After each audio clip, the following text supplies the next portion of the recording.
Hello Blossoms, welcome back to my channel. Today I'm going to be showing you how to make one of my favorite cakes, which is a carrot cake.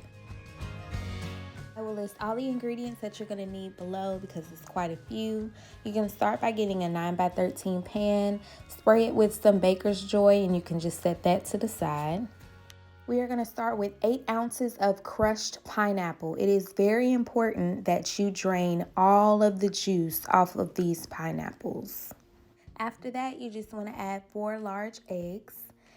And I was skeptical about the pineapples in this recipe, but I was like, I'll give it a shot. And honestly, I really like it. It was hard for me to find a recipe that didn't have pineapples in it. You really can't taste it. It adds a lot of moisture. So go ahead and add your pineapples to the bowl.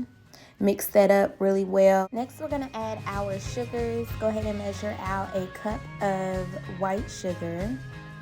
Add that to the bowl. And then we're also going to add a cup of brown sugar.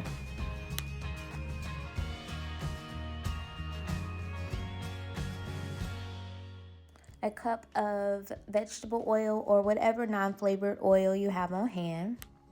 Add 2 teaspoons of vanilla extract, and that's pretty much going to be it for your wet ingredients. In another bowl, we're going to measure out 2 cups of all-purpose flour,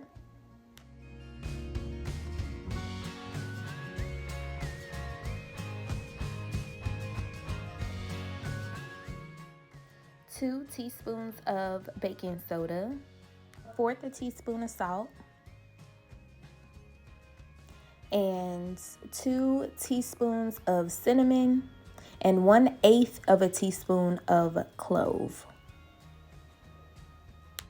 We're going to go back to our wet ingredients and whisk those together until everything is nice and mixed.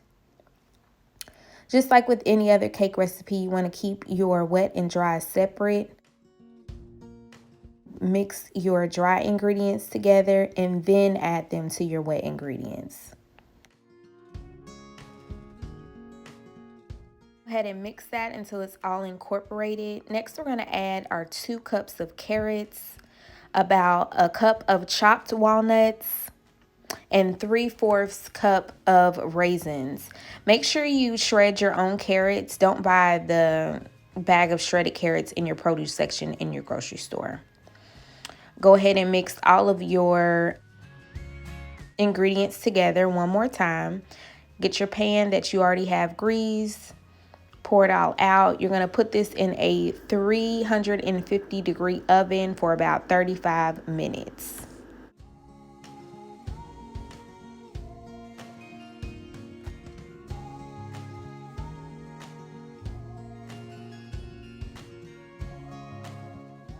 While that's baking, we'll go ahead and make the cream cheese icing. You're going to need 8 ounces of cream cheese, a stick of salted butter,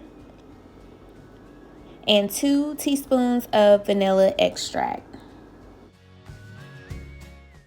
You want to make sure that your cream cheese is softened. You can use a stand mixer or a hand mixer. I'm using a hand mixer for this. And just mix it all until it's very nice and smooth. Then you want to add your powdered sugar 1 cup at a time. So I just added 1 cup. You want to go ahead and mix until it's nice and smooth, and then scrape your sides. Make sure everything's getting mixed together, and then add another cup of sugar. And then mix that all together. You can add as much sugar as you want to your taste. 2 cups is good enough for me.